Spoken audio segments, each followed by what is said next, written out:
Hi, everybody. Nicci and I are here. I think he's going to be my sidekick for a long time because I'm going to go to her for a lot of things. Welcome to the Petropolist Podcast, and now we're going to be doing some video. So today, Nicci, do you have your alcohol ready? Do you have wine? So you know what? I poured some gin. Gin in a cup. Yeah, some classy. Great. I have Tito's in a cat cup, so we're all set. Perfect. Okay. All right. Here's to drinking and talking about pet products and pet brands. So we're going to start off. This conversation is about just what's going on. And I was going to call it news and tidbits as I have before, but I think it's going to be wine and more wine from us retailers and take it however you want it. Let's start with direct to consumer and pet industry, pet retail, and how these things kind of merge and collide. This week there was an announcement that Honest Kitchen is going to Petco. All right, no surprise. Everyone eventually has to go further. When there's money, they have to expand to be able to make money. Mm-hmm. And some retailers can kind of run a tizzy. I don't know why they're surprised. You know, Honest Kitchen started selling direct to consumer back in 2014, collecting data in 2015, sending out coupons. 2016, I mean, the prices were just crazy. If you looked on their website, I'm buying for this amount from my distributor. They're selling about 3 cents less than I'm buying it for. So why as an indie would I carry their brand? So you have to think about, what are these independents thinking when they choose products and when they choose to bring in brands into their stores?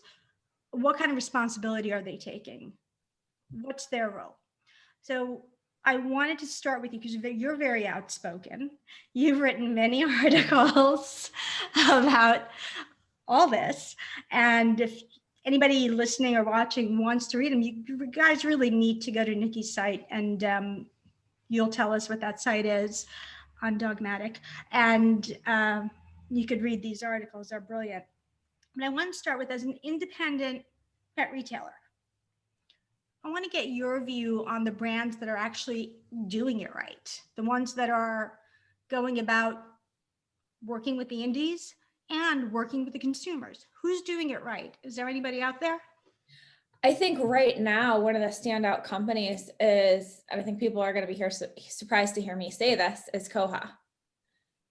So they, granted, they don't hit all the check marks that I would like to see in terms of data and nutritional analysis. When it comes strictly to supporting indies and making sure that their product has consumer recognition as well as accessibility for indies, I think they're doing a good job because their price points are excellent. As an indie retailer, you have excellent margins. It is a quality product. It stands up against some of the really well-known brands that people love, like Merrick and Avengers, things I don't carry, but things that people want. You can't compare them to Merrick. Oh. No, not at all. But I think the perception-wise, from the consumer's perception, Merrick and Avengers have these whole food products and, these fancy packages.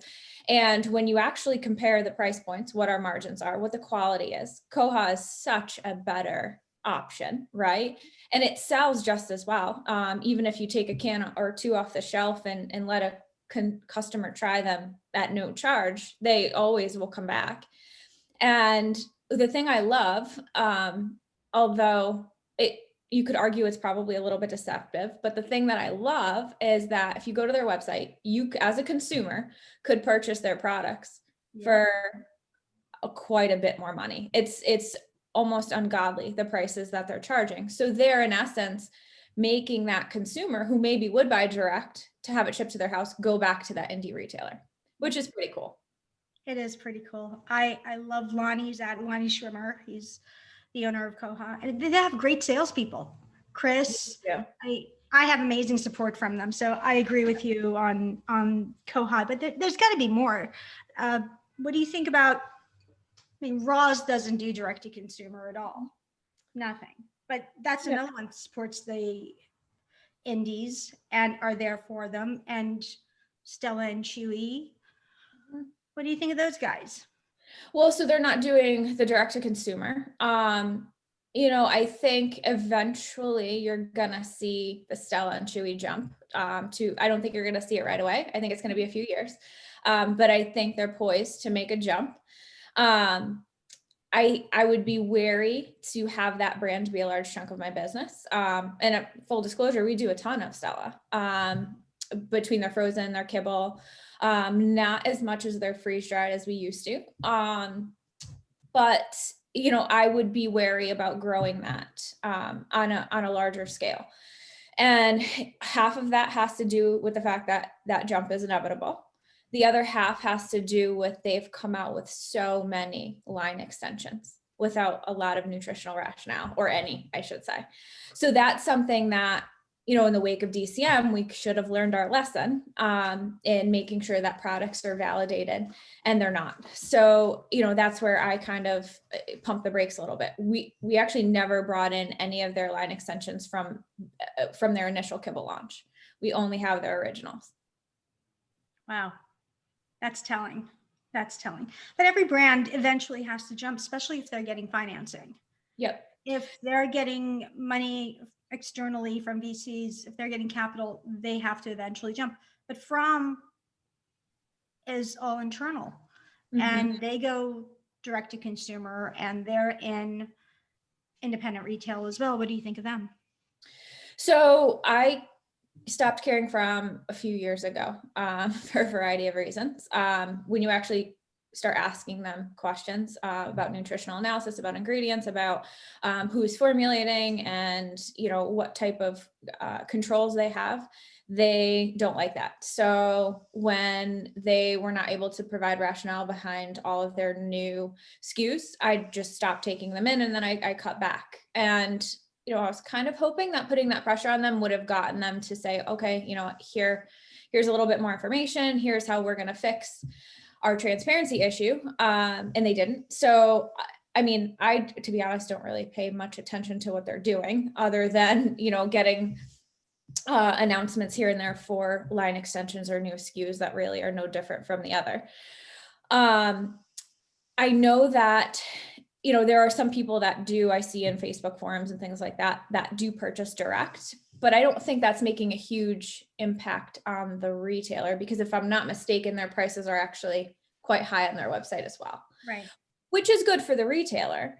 But again, much like Stella and Chewy's, the retailers that are leaning really heavy into a brand like From or Farmina and carrying every single SKU, there's a lot that could go wrong.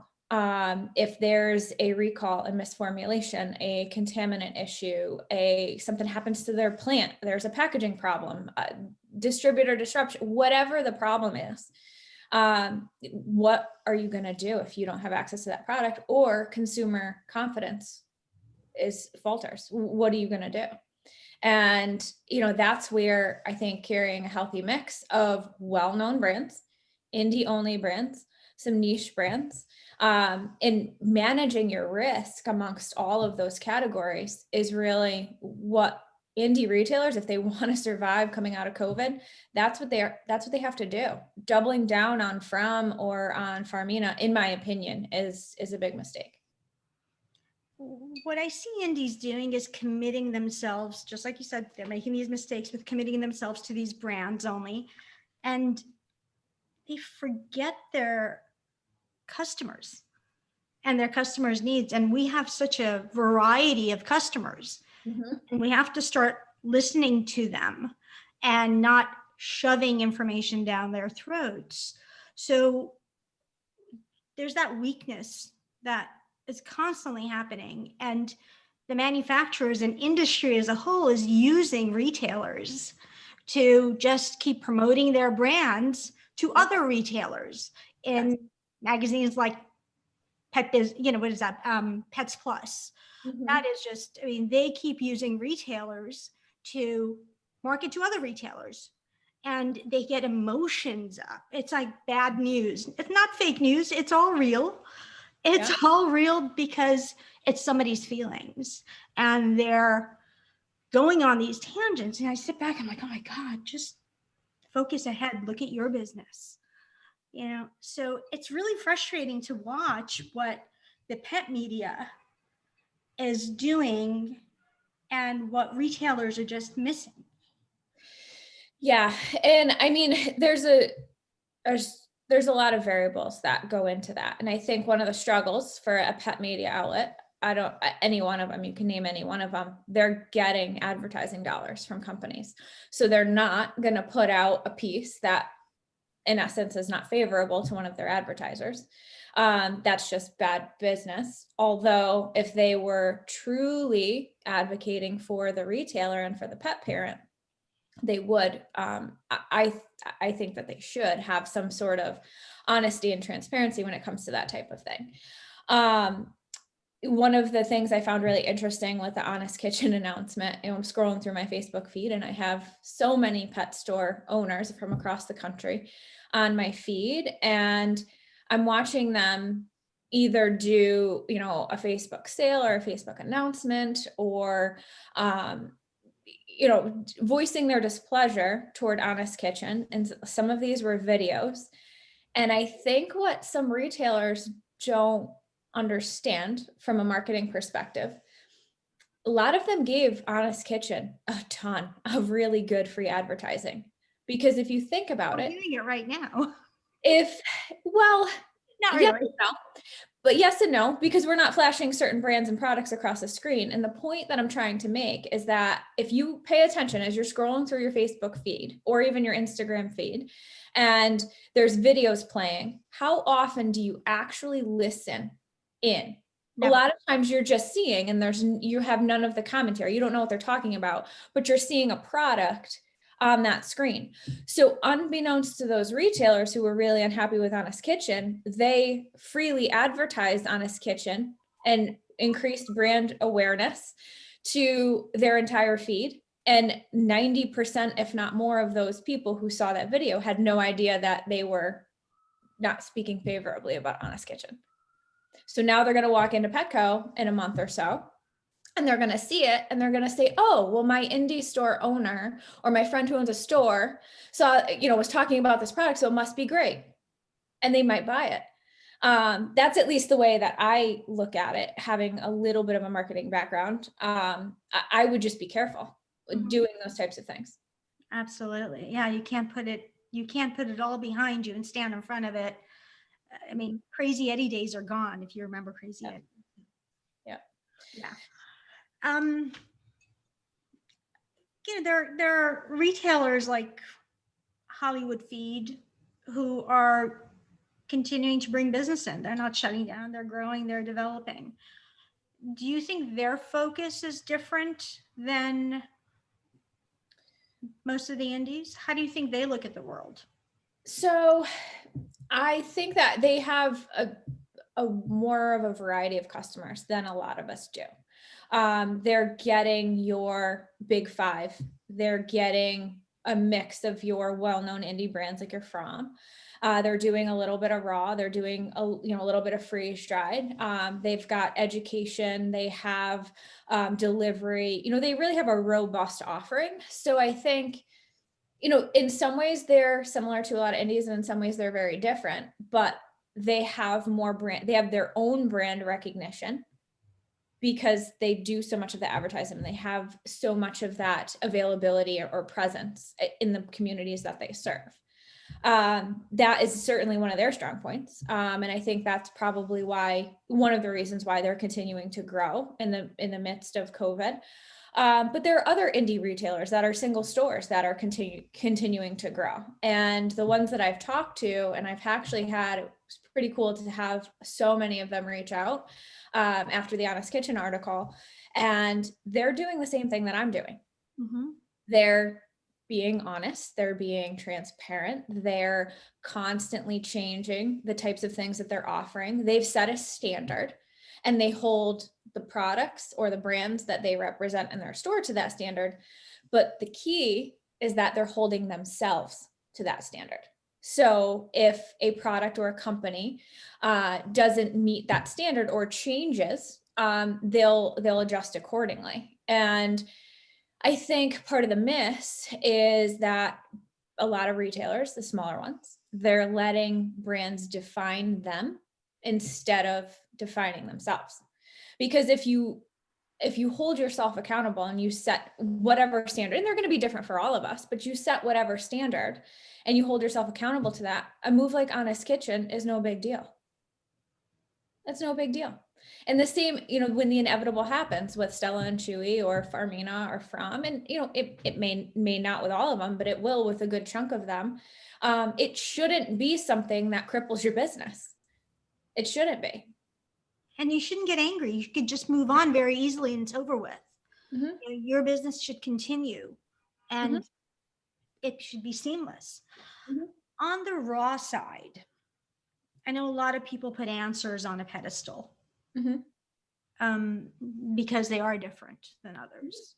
Yeah. And they're very focused. It's almost like, I hate making this comparison, but I'm going to, they believe that theirs is the way to go, just like Science Diet believes theirs is the way to go. It's just different extremes. And they have a fan base. I'm a fan. I'm also a fan of variety. So when Answers put it out there that they're going to be shipping direct to consumer, but they are going to also use their retailers, their indies customer base, and they are going to get a piece of that sale, I thought, okay, let's see. So for a couple of months, I was getting those commissions, but then I have customers that I introduced the product to who can go direct and buy direct without getting that monthly number from me. You don't need that.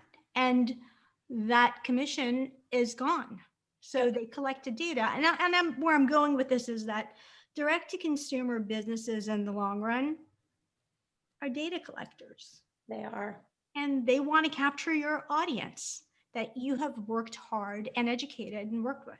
So how do we handle that situation? Where do we go when it comes to this situation? So if you are on top of your indie store, you should be a data collection business as well. So we really took that turn, I would say about 3 years ago. We've always had a pretty robust point of sale system, but it was always outdated up until about 3 years ago when I made that switch. And it's, always a pain point because it's always something that you need to update and something you need to stay on top of. And now I pay people to do that because I can't do it all myself.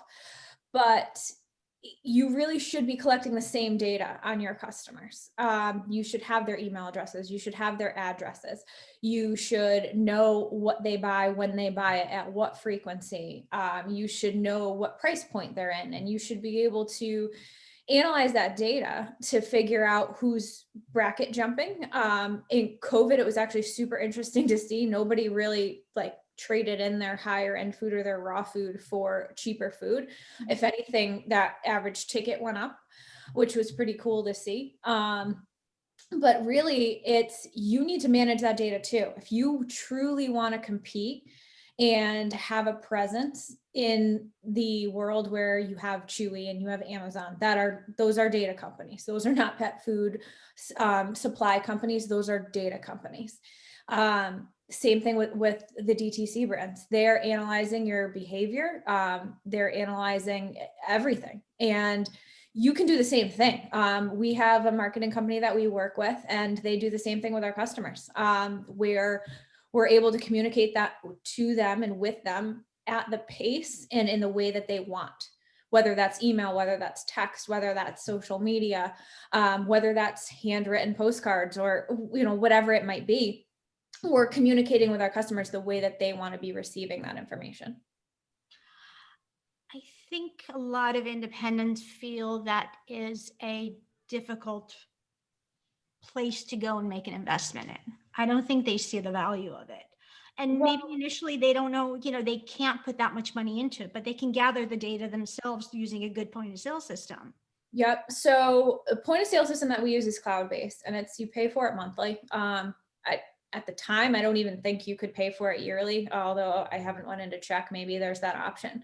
But most of them you can pay, at least the cloud-based ones, you can pay monthly for. So that becomes more affordable. It's not like you're paying 10 grand out of pocket for a point of sale system. But I think, with COVID, I was on the fence of certain things being valuable too. One thing I learned prior to COVID was that I couldn't do it all. And I think some of the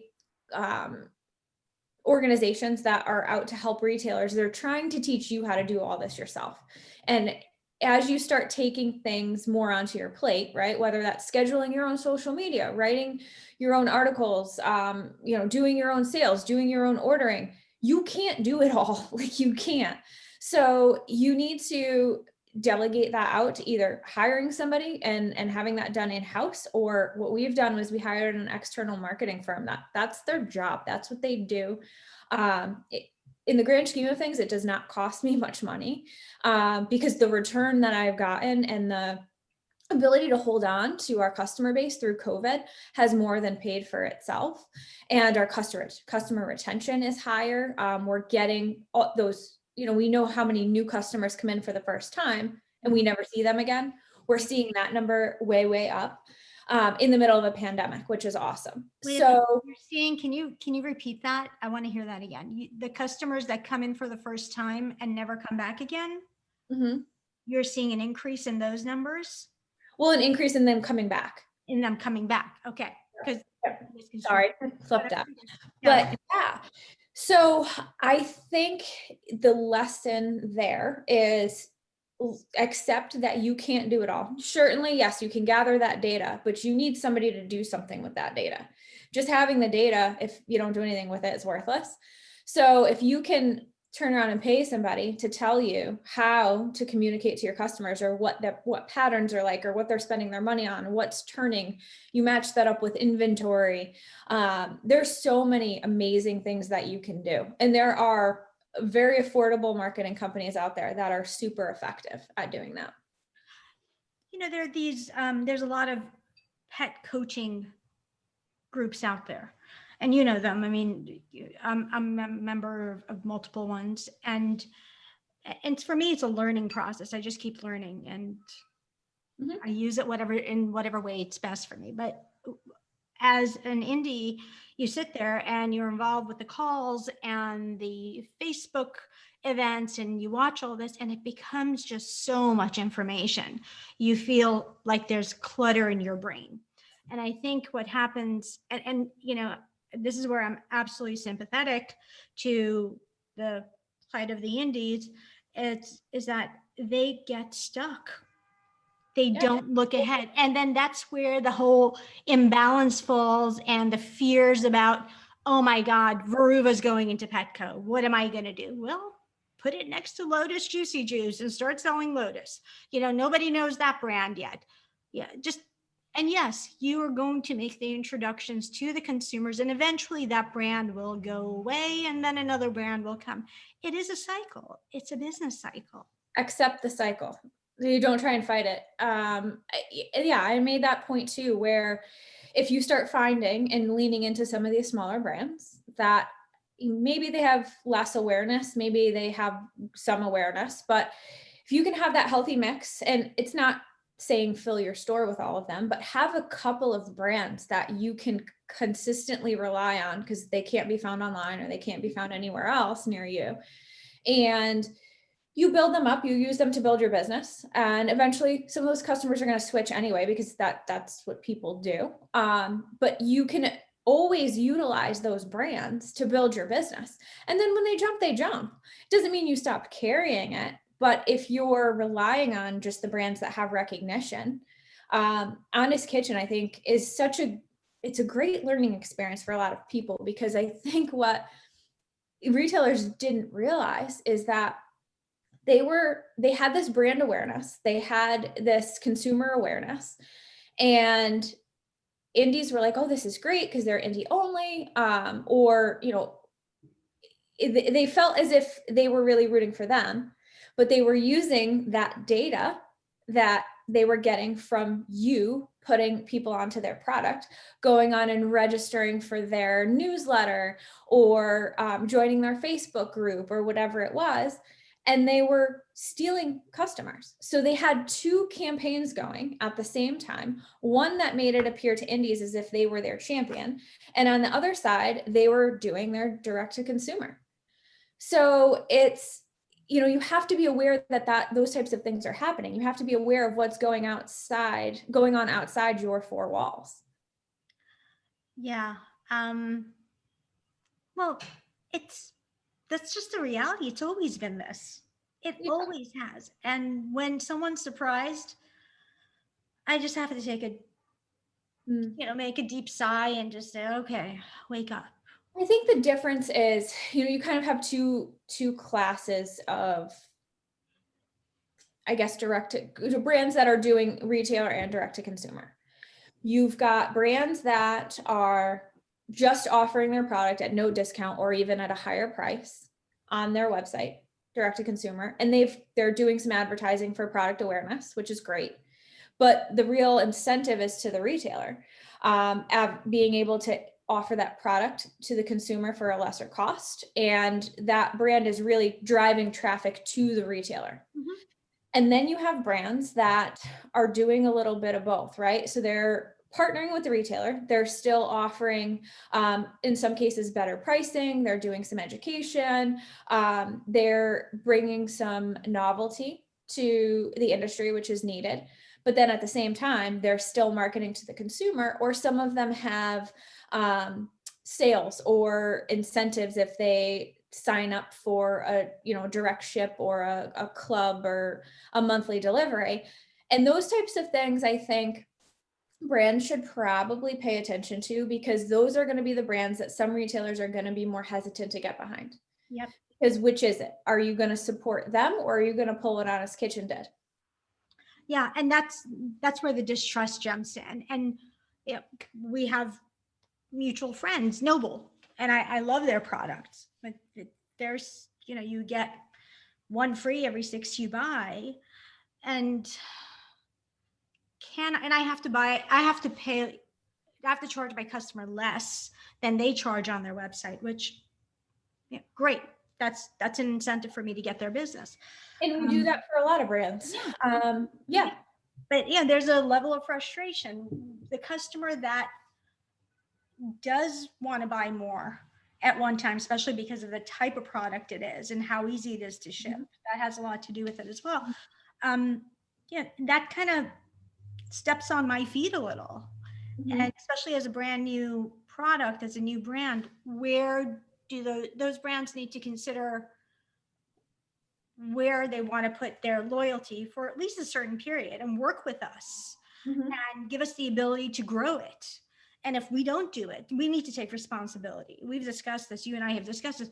Indies need to take responsibility as well. If you can't do it, that brand should go elsewhere and right. put on their business. But, right.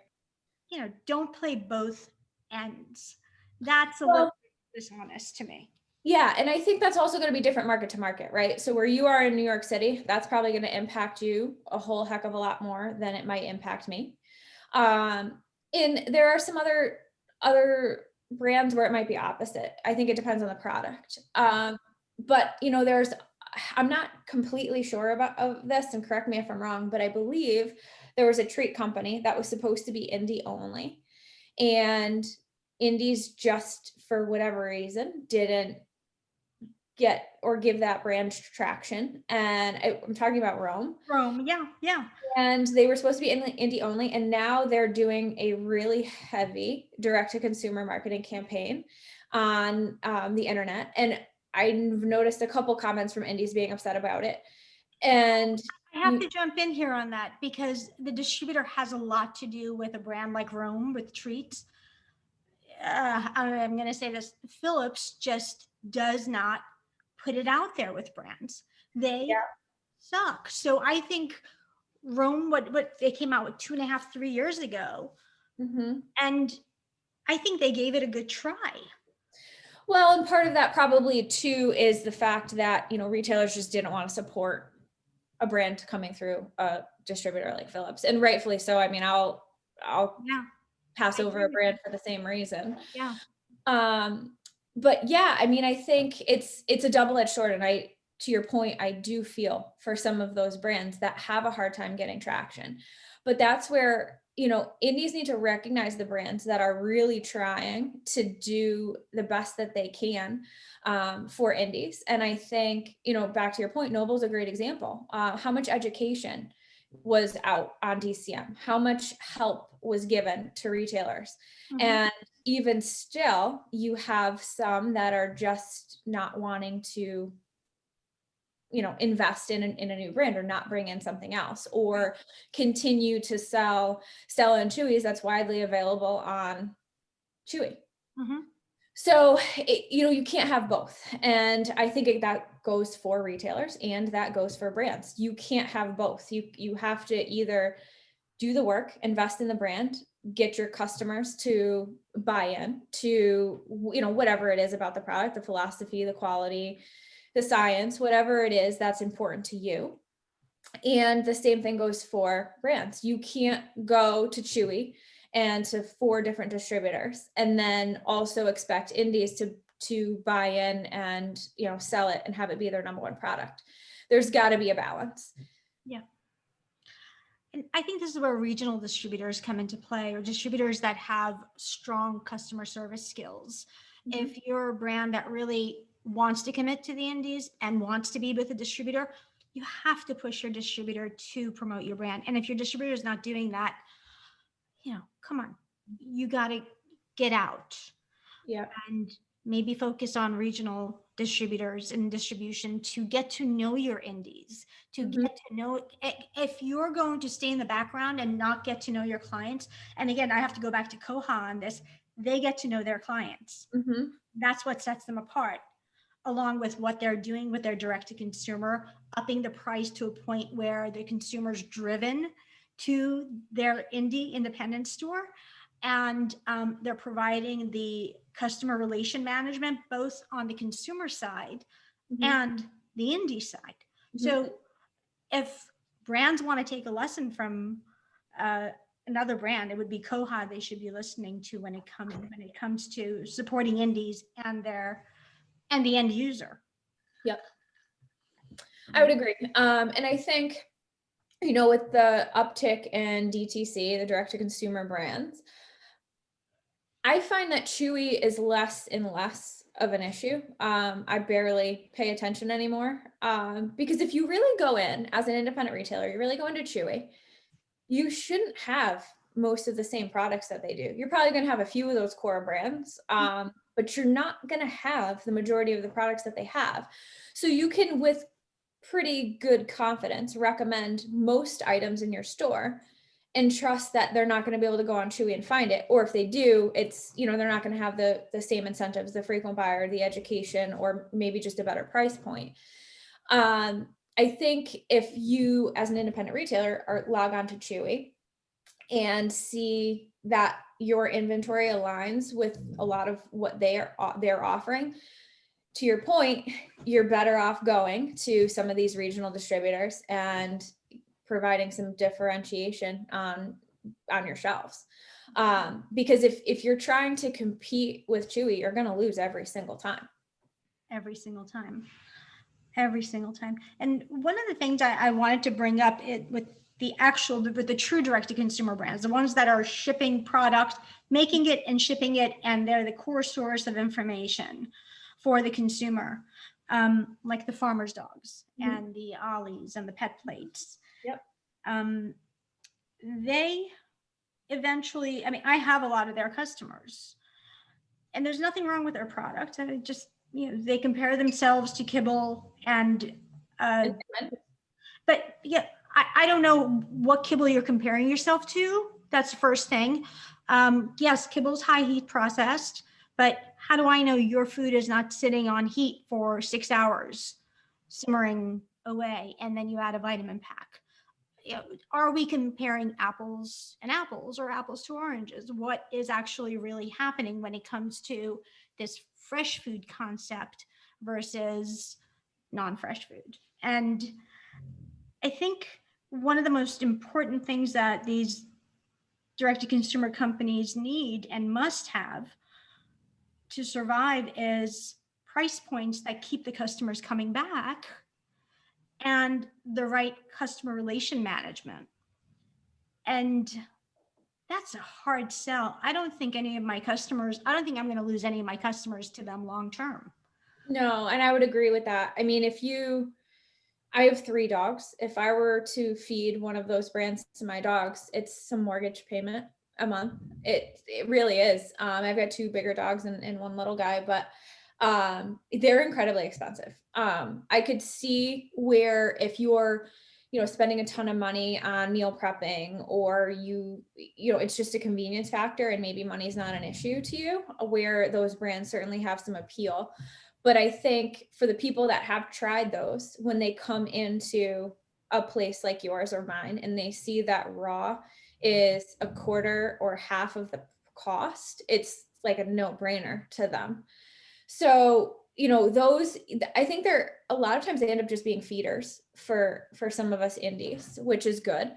But I think the other point to some of those direct-to-consumer brands, and it's not all, but I think the other point is that consumers don't realize that they're losing a filter when it comes to those pure DTC brands, because we talked about them being data companies, right? Yes. So that could mean that they're putting up a facade in terms of their website and their social media presence, and they can make themselves seem a whole heck of a lot bigger and more established than they are, right? The computer's a wonderful thing, but sometimes can really help companies to be super deceptive. So they're losing the filter, and I'm not saying that these are always good filters, but they are losing filters of retail, whether that's your Petco, PetSmart vetting certain products, or your indie retailers vetting certain products, or veterinarians vetting certain products, realizing full well that not all of those things are always good, but they're losing a filter. So whereas you and I would call BS on some things coming to market or becoming available for us, we wouldn't bring them in our store, and we would tell our customers why. There's some brands that do direct to consumer that raise some serious questions, because they market themselves as being transparent and say, oh, well, we're veterinarian formulated. Okay, but by who? Are they a veterinary nutritionist? Have you tested your products? Do you have a test and hold policy? Who manufactures your products? Where are they made? How fresh are they? What's the shelf life? And they start, getting really uncomfortable, because they don't want to answer those questions, mostly because they don't have the answers to some of the really important ones. But consumers don't know. Consumers don't know. And if you go into a store like mine or yours and I make a statement, well, we don't have all this information, some will get defensive because they think that we're making them wrong about the choices they're making for their pets. So we have to be very cautious as indies in how we approach those customers, and just giving them the right information so they can go do their discovery. Because in the end, the consumer has to figure it out for themselves. We can tell them anything they want to hear. We can guide them. But if they don't choose for themselves, I think we're going to lose that consumer. So I think one of the things I would love for retailers to start doing is asking manufacturers, whether they're products you carry or not, or maybe they're those DTC brands, start asking questions. Ask them for their safety reports, or where their who and where their food is made by. Ask them if they have nutritional analysis. Ask them if they have digestibility profiles. Just start asking questions, because if you can provide information in that manner, all right, well, this company has 4 out of 5 check boxes. This company has 2. This company has none. It puts things into perspective from a more neutral standpoint. You're not saying, oh, well, I don't like them because I'm an indie store retailer and they don't support me. Right. That's not a good enough reason for me as a consumer to not purchase Honest Kitchen. But if you go ahead and explain to me that the majority of their product is, you know, carbohydrate, and there are other kibbles that maybe have less, and that, you know, another company has a nutritional analysis or digestibility and is truly transparent, okay, well, now those things mean something to me. Because as a consumer, I don't care if that company is supporting you as a retailer. I want to know if they're putting out a good product. And we have to remember the end user. And it seems like everyone wants to forget the end user and just talk about themselves. And it is the pet and the pet owner who's going to buy everything. So we have to remember who that is. And I think that's where the Hollywood feeds of the world do it right. Mm-hmm. Their focus, they're not motivated by brand. They'll get their deals by the brands. They'll bring it all in. And we have to start, indies have to start thinking that way. Mm-hmm. What is your, what are you going to do if brands fall apart and you're part of that process? You're going to lose that customer. And that's really what, I think that's what's so frustrating. And it's clearly frustrating for my dog. I don't know if you keep hearing her growl or moan because the door's closed. So I think part of the thing that's so frustrating for me in talking to others and seeing what others are doing in the wake of DCM is that should have opened up a lot of our eyes. There's a lot of stores that closed as a result of what happened when the media took grain-free as being, you know, this terrible thing. And there are other stores that are still doing okay. And then there are stores that one hit by DCM and then by COVID and then by distribution issues once COVID happened. They're closing or they're closed. I mean, there's quite a few stores around us that have closed. So the lesson should have been to diversify your products, not lean into some of these brands that just can't support, you know, you and support your consumer and provide the data that we need to confidently sell those brands. What do brands need to do? And what do indies need to do to be able to coexist and grow? So indies need to start asking questions. They need to hold themselves just as accountable as they want to hold these brands.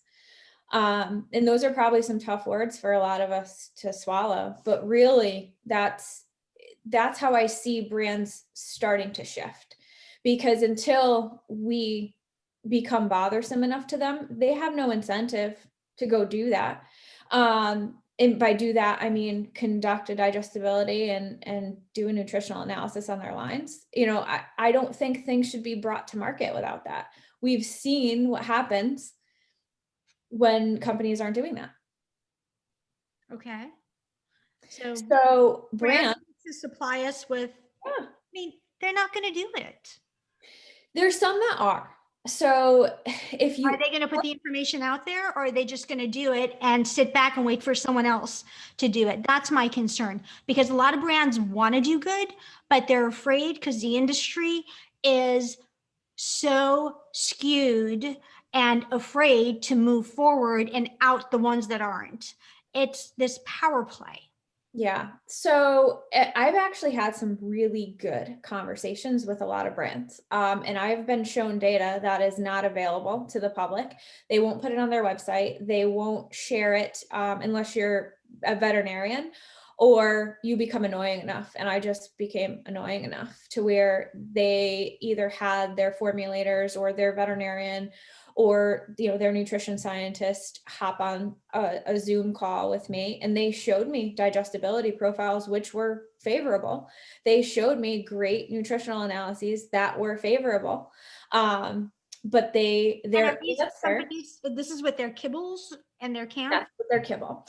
Wow. So I've seen it both for companies that offer feline and canine diets, but they will not make it available to the public. And my question to them always is, well, but why? Like, if you have this awesome data, why are you not making this available? And their answer is twofold. It's that they're worried about the implications of saying that they're testing on animals. And by testing on animals, it means collecting poop after dogs have eaten the food and testing it over a period of about 10 days. And that's how they determine digestibility. So they're worried about being chastised for that.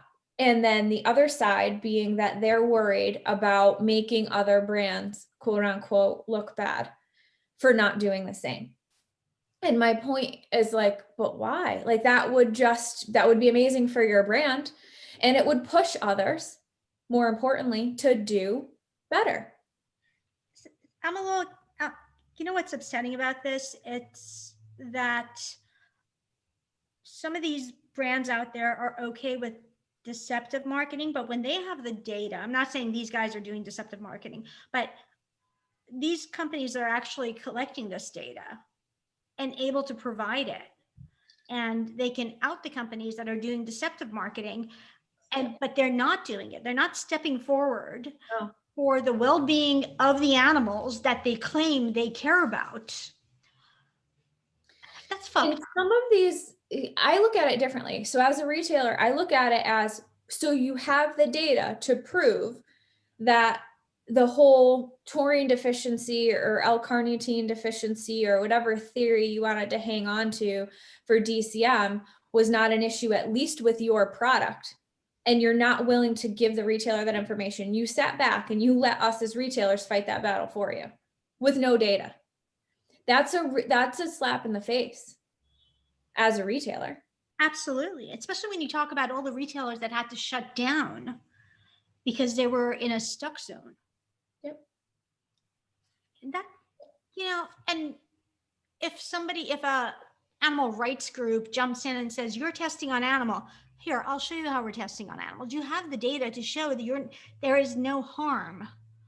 Mm-hmm. There's gut microbiome tests you do with food. I mean, poop is poop. We're just taking poop samples.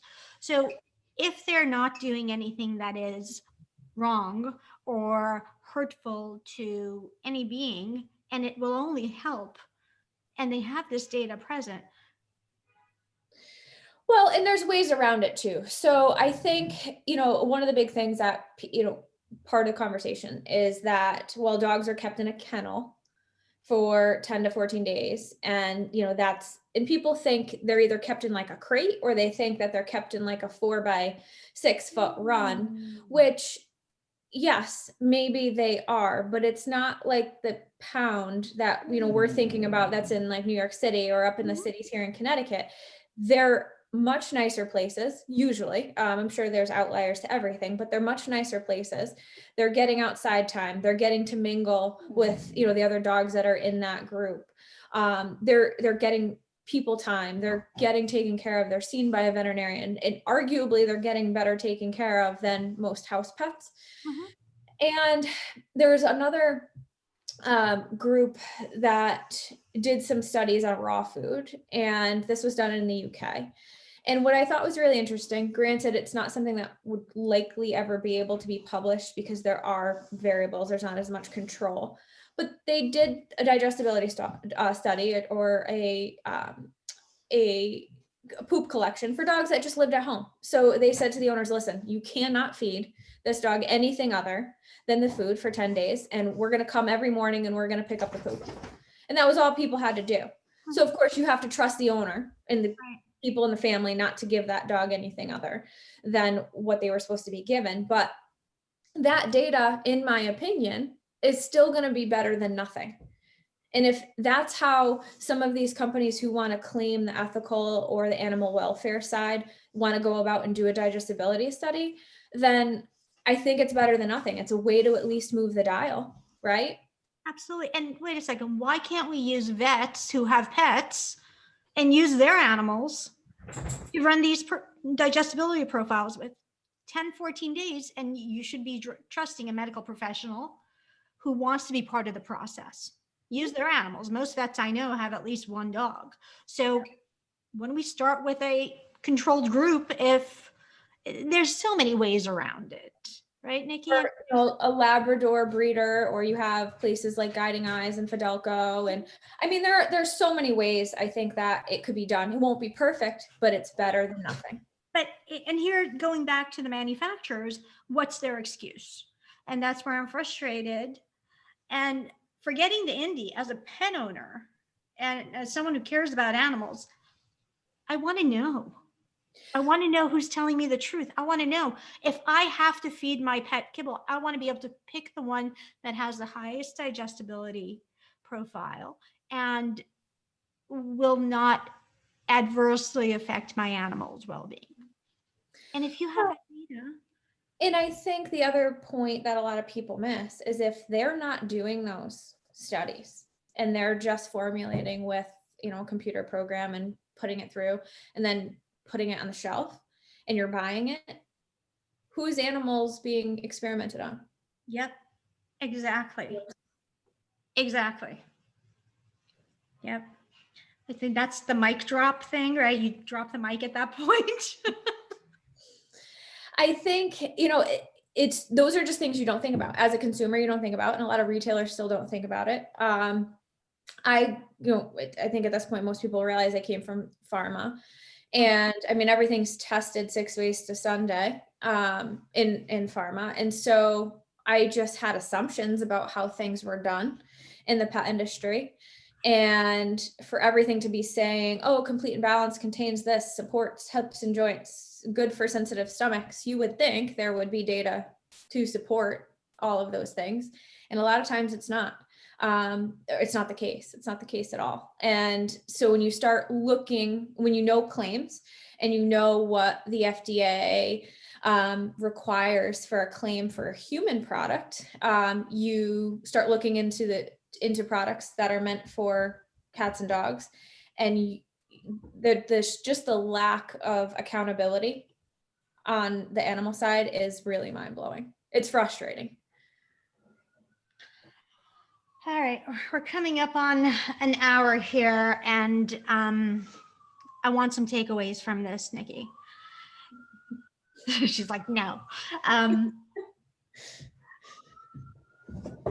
We need to get on the ball here and really do the right work to keep our businesses going and to keep the end consumer, the end users healthy and build trust. Hold on to that trust. It's a really tough thing to do when you don't know who to believe, and the internet is guiding us in every direction because our data is all over the place, because our minds are all over the place. How do we focus? I think, again, having some medical training, you have to take your emotion out of it. And it's way easier said than done, but taking a step back, taking a breath, looking beyond what's going on inside your four walls, or even just in the indie part of the industry, will give you a lot of perspective. It's always about perspective. And that's one of the biggest, or one of the most awesome things about you and the people that you bring onto your podcast. Everyone has a different perspective, and we don't always agree with each other. Whether that be you and I, or it be another guest that is, sitting in the chair next. But you need to have perspective about every little issue. And I would have loved to seen retailers take the energy that they put into being mad at Honest Kitchen and instead do something good about it. Like, so, okay, how are you going to prevent this from burning you next time? How are you going to prevent another DCM? How are you going to prevent, the next thing? How are you going to prevent COVID from hurting you again? Because this isn't going to be the last pandemic we're going to see in our lifetime. So how do you set yourself up to be more resilient? And that's the long game. That's not worrying about what I'm going to do today, tomorrow, next week. That's what's my end goal and what do I have to do to get there? That takes partnership with manufacturers, though. Yeah, manufacturers have to jump in on this ship as well. And there are ones that are. You can't do it alone. Yeah, there are ones that are. So there's a few of us that have gathered some data we have a lot more brands to go. I was actually looking at it last night, but we have a lot of brands that we've reached out to ask a lot of questions to. And we did it from different perspectives. So we did it, one of the people helping us out is a veterinarian. We have some pet owners helping us out. We have retailers helping us out. And we're reaching out to manufacturers, and we're getting information from different perspectives. And I think we've chatted about this before. So we've gotten different answers based on who you are reaching out to a pet food company. If you're a veterinarian, you tend to get a lot more accurate data. If you're a consumer, you're getting marketing spin. And if you're a retailer, you're getting a mix of both.